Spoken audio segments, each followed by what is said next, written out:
तो दोस्तों इस वक्त हमारे सामने एक स्टॉक है जिसका नाम है महामाया स्टील। और आप कहेंगे कि स्टील के बारे में क्यों अचानक से बात कर रहे हो, क्योंकि आपको भी पता है जब भी रेट हाइक होते हैं तो स्टील मेटल्स के लिए बहुत खराब होता है। जितना मेरा मानना है, जितने भी स्टील एंड रिलेटेड प्रोडक्ट्स में जो जो मंदी आनी थी वो आ चुकी है, ऐसा मेरा एक मानना है। क्योंकि मार्केट जो है वो फॉरवर्ड लुकिंग होते हैं, मार्केट्स ने बहुत पहले ही डिस्काउंट कर लिया था। मैं तो हमेशा कहता था अस्सी मंदी मेटल में, अस्सी मंदी मेटल में, लगभग अप्रैल से कह रहा था मैं, और वो हुआ भी। तो सारे metal stocks almost on an average 30 से लेके 50% करेक्ट हुए हैं। स्मॉल कैप्स में तो और करेक्शन आया है, राइट। तो जो आना था वो हो चुका है। अभी हम आगे के बारे में बात करते हैं, ऐसी कंपनीज को उठाते हैं जहां मार्केट को भी लग रहा है, जनरली जितनी भी स्टील कंपनीज हैं उनके जो प्राइस टू अर्निंग रेशियो होते हैं वो बहुत कम होते हैं, काफी कम होते हैं। और ये कंपनी का जो प्राइस टू अर्निंग रेशियो है वो 20.5 है। 20.5 जब भी प्राइस टू अर्निंग रेशियो होता है, आप समझ जाइए कि मार्केट को इसमें कुछ ना कुछ लग रहा है, कुछ ना कुछ ग्रोथ है। जब भी 4-5 का पी दिख जाए तो बहुत आम बात है, क्योंकि वो स्टील कंपनीज में ज्यादा ग्रोथ नहीं होती, स्टील कंपनीज में बहुत ज्यादा ग्रोथ प्रोस्पेक्ट्स नहीं होते, इसलिए उनके पी जो है बहुत कम होते हैं। इसका 20.5 है, विच इज कंसिडरिंग कि भाई मार्केट इसमें बहुत ज्यादा ग्रोथ देख रहा है। इसकी बुक वैल्यू जो है वो 72.3 है, जबकि इसकी मार्केट प्राइस जो है 69.4 है। तो इससे कोई सेफ स्टॉक हो नहीं सकता। अब आप कहते हैं बुक वैल्यू तो अब आप कह सकते हैं कि बुक वैल्यू तो बढ़ाई जा सकती है आराम से बाय एक्वायरिंग इंटेंजिबल एसेट जिनकी कोई अच्छी क्वालिटी नहीं है। हाँ ठीक है, एसेट्स बढ़ा बढ़ा के, जो कि क्वालिटी लो क्वालिटी वाले एसेट्स बढ़ा बढ़ा के बुक वैल्यू बढ़ाई जा सकती है। लेकिन इसके मेजर एसेट्स ऐसे नहीं है, मैंने चेक किया है। और एसेट्स इसके काफी हाई क्वालिटी वाले, तो book value is a true thing for Mahamaya steel. Book value से कम में अगर आपको मिल रहा है तो इट्स द सेफेस्ट स्टॉक, ऐसा मेरा मानना है, राइट। और पीई भी डिसेंट है, जो कि ये बता रहा है कि ये company it's not a value trap, ऐसा तो नहीं है। It's a company where market is expecting certain level of growth, right. और स्टील में भी अगर मैं आपको ध्यान से बुझाऊं तो इसके स्क्रीनर की वेबसाइट पर अगर आप जाते हैं तो आप ये देख सकते हैं कि कंपनी प्रोडक्ट्स में अगर आप जाएंगे तो इसमें रेलवे स्लीपर्स लिखा है। कुछ दिन में नहीं, शायद आपको पता चल जाएगा जल्द कि रेलवे स्लीपर्स वाली चीजों में जो है, ये जो नीच सेक्टर में रेलवे स्लीपर्स वाले में एक बहुत ही सही ग्रोथ आने वाली है। गवर्नमेंट कुछ अच्छे अच्छे अनाउंसमेंट्स कर सकती है कभी भी, और शायद हो भी गए होंगे कि भाई रेलवे ट्रेन और जो है शुरू होंगी, और रेलवे स्लीपर्स वाले पूरे सेक्टर के लिए चांदी की तरह साबित होगा ये। सो ये एक नीच सेक्टर में इट्स अ गुड थिंग। मुझे इतना स्टील के बारे में कुछ खास डीप नॉलेज नहीं है सच बताऊं तो, बट मैं इस पर्टिकुलर रेलवे स्लीपर्स वाले चीज से काफी ज्यादा, और इसलिए मैं अकेले इस पे नहीं, मैं बहुत सारे फैक्टर्स को कंसिडर करूंगा, क्योंकि जहां मुझे पूरी नॉलेज नहीं होती मैं बहुत सारे फैक्टर्स को कंसिडर करता हूँ, ना कि एक नॉलेज को जिसके बारे में मुझे नॉलेज ही नहीं है, राइट। सो वो चीज है। अब हम नीचे जाते हैं तो हम देखेंगे कि इसके जो प्रॉफिट्स हैं वो पिछले साल के कंपैरिजन में 5 टाइम्स बढ़े हैं, आप देख सकते हैं। 5 टाइम्स राइज इन प्रॉफिट्स, ये देखिए, पिछले साल एक था, इस साल 5 है।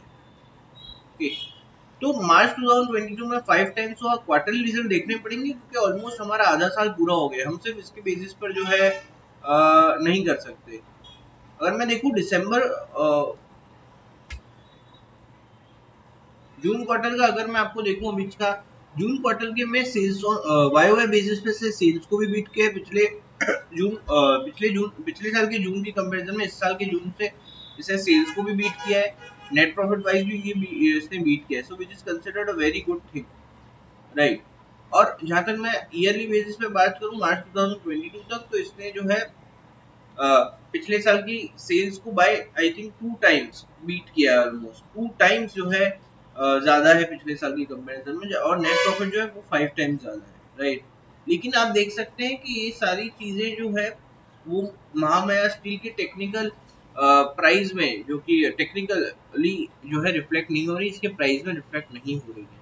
लेकिन हाँ, महामाया स्टील की एक खासियत सी बात है, मैं आपको बता देता हूँ कि इसका जो एक तगड़ा सपोर्ट है सालों से, 60 का एक बहुत ही तगड़ा सपोर्ट है। आप अगर इस पूरी एनालिसिस करें अगर आप इसकी, तो ये जो तगड़ा राइज आया था ना, जो ये 218 तक चला गया था, ये राइज आया था आई थिंक ये इलेक्शंस के पास आया था मेरे ख्याल से, जहाँ तगड़ा बढ़ा था। ओके, और ये पूरे स्टील इंडस्ट्री में इतना कुछ भारी राइज नहीं आया था उस टाइम में, जितना मुझे याद आ रहा है। बट इसमें कुछ कंपनी स्पेसिफिक अच्छे न्यूज थे उस टाइम में राइज हुआ था, और ये वापस आज उसी प्राइस पे आ गया है। अच्छी बात ये है कि we are trading at support, मतलब अभी ये सपोर्ट इसका 68 60 का इसका बहुत तगड़ा सपोर्ट है। जब भी कोई, और ये ट्राइड ऐसा वैसा सपोर्ट नहीं है दो, जहां इसने 2 बार ऐसे रिवर्ट किया हो, नहीं नहीं नहीं, लगभग 6 से 7 बार 68 से ये ऊपर गया है, राइट। तो ये 68 से 200 जाए ना जाए, लेकिन 68 से कम से कम 100 120 तो जा सकता है, ऐसा मुझे लगता है, right. So let's try.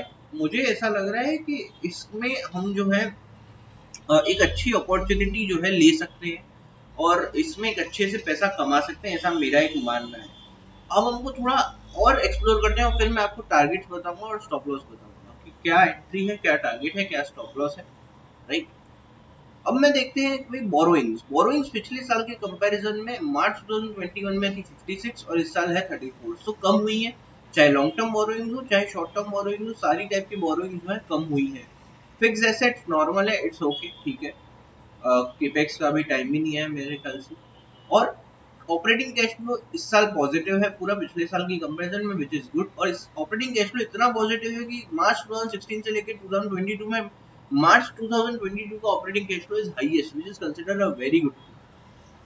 Cash conversion cycle सबसे कम है, अभी तक की सबसे कम कैश कन्वर्जन साइकिल है, यानी जल्द से जल्द कंपनी जो है अपने कैश को कन्वर्ट कर पा रही है ऑन एन एवरेज बेसिस पे, राइट। आरओसी पिछले साल के कंपैरिजन में बढ़ा है। ये सारे फैक्टर्स जो है कंसिडर करे हैं हमने, और इन सभी को देख के लगता है कि ये कंपनी बहुत अच्छी है, ये कंपनी बहुत अच्छी है। अब इसको थोड़ा टेक्निकली डिस्कस कर लेते हैं कि इसके स्टॉप लॉस और टारगेट क्या हो सकते हैं, क्योंकि देखो ये कंपनी, मेरे को जितना मानना है, ये सारे फैक्टर्स एक साथ अगर आएंगे और साथ साथ में टेक्निकल्स भी मिल जाएंगे हमारे, तो ये company, this company can be a good techno fundament, right. तो इसका जो सपोर्ट है वो है 60 का। मेरे को लग रहा है कि ये लेवल से, मेरे को लग रहा है कि ये लेवल से इसका जो इनिशियल टारगेट होना चाहिए वो कम से कम होना चाहिए,